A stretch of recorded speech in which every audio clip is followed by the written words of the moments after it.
Je m'appelle Justine Danel, je suis ingénieure à Arvalis Institut Végétal dans le pôle valorisation animale. Et en fait, on se charge d'étudier la valeur nutritionnelle des matières premières et des aliments pour l'alimentation des porcs et des volailles. Le sorgho est une céréale intéressante pour l'alimentation des porcs et des volailles.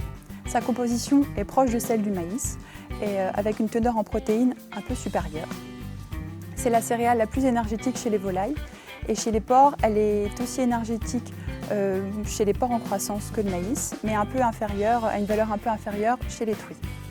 Le sorgho est également intéressant du fait de la quasi-absence de tanins.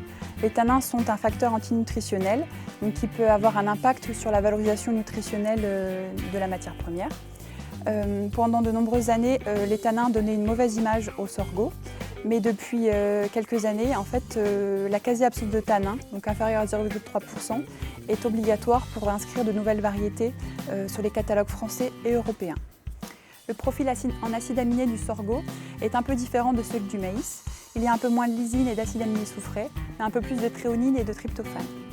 Dans des essais Arvalis, nous avons montré que chez le porc, les acides aminés du sorgho étaient un peu moins bien valorisés que dans le maïs, mais par contre, un broyage plus fin du sorgho permettait d'augmenter la digestibilité et du coup d'arriver à des niveaux proches de ceux du maïs. Il existe des conditions tout de même pour utiliser les sorghos, notamment son prix. Il faut qu'il soit compétitif pour être intégré dans les aliments. Ensuite, sa qualité sanitaire, potentiellement mettre des maximums d'incorporation pour éviter une contamination. Et ensuite, sa disponibilité. En effet, le sorgho reste une matière première faiblement disponible, même si les surfaces de culture augmentent ces dernières années.